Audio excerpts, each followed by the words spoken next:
Bismillahirrahmanirrahim. Assalamualaikum warahmatullahi wabarakatuh. Perkenalkan, saya Awalina Mukharomah dari Fakultas Ilmu Tarbiyah dan Keguruan, Prodi Pendidikan Agama Islam. Pada kesempatan kali ini, saya akan menyampaikan sebuah orasi yang merupakan bagian dari tugas pra-PBAK UIN Maulana Malik Ibrahim Malang tahun 2021 yang bertemakan mewujudkan generasi muslim moderat dan peduli bangsa menuju Indonesia tangguh.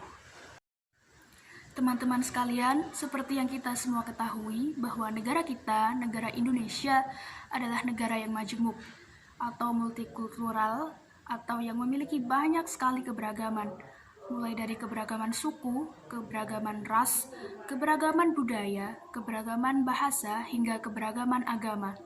Dengan semua kemajemukan dan semua keberagaman ini, tidak dapat dipungkiri juga bahwa hal ini juga bisa menimbulkan konflik atau permasalahan yang tidak kalah besarnya atau tidak kalah banyaknya. Apalagi dengan keadaan seperti ini, di mana globalisasi dan modernisasi sedang berada pada tahap yang sangat cepat dan sangat pesat.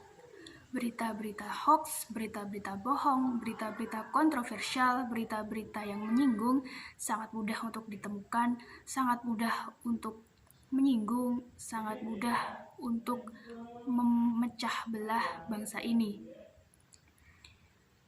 Karena hal-hal tersebut, banyak sekali perbedaan, banyak sekali perselisihan yang terjadi, baik di dunia maya ataupun di dunia nyata, baik antar individu ataupun antar kelompok.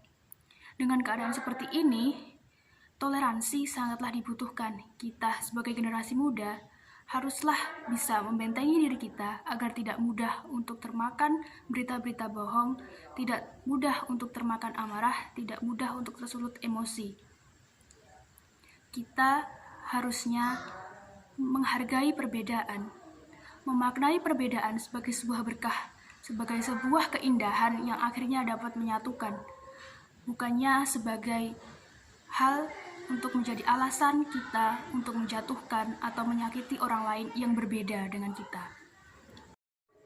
Selain itu, moderasi beragama juga tidak kalah pentingnya di era-era seperti ini, yaitu bagaimana cara kita beragama yang tidak berlebih-lebihan, bagaimana cara kita menghadapi perbedaan tanpa kekerasan, secara terbuka, tanpa pemaksaan, dan menghargai pihak-pihak lain yang berbeda dengan kita, serta menghindari hal-hal ekstrim yang pada akhirnya mengarahkan kita pada ekstremisme yang juga akan merugikan diri kita sendiri dan juga pihak-pihak lain.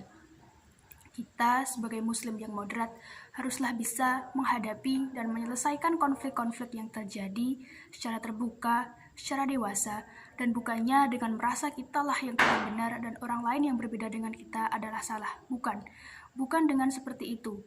Apabila ada konflik yang terjadi, kita sebagai generasi muda, sebagai seorang muslim, haruslah bisa menyelesaikannya, menengahinya dengan sesuai norma-norma agama yang ada. Dengan menyelesaikan konflik sesuai pedoman agama, berpedoman dengan norma-norma agama, dengan aturan-aturan agama, maka konflik akan terselesaikan secara sempurna, secara terbuka, secara dewasa, dan menghindari menyinggung atau menyakiti salah satu pihak. Dan potensi konflik dan permasalahan yang lebih besar akan terhindarkan.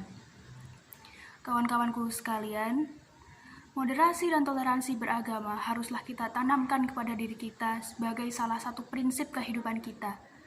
Karena dengan hal inilah integrasi sosial, kerukunan bangsa dapat tercapai.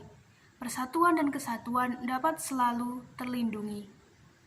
Dan menjadikan negara kita, negara Indonesia, menjadi suatu negara yang tangguh.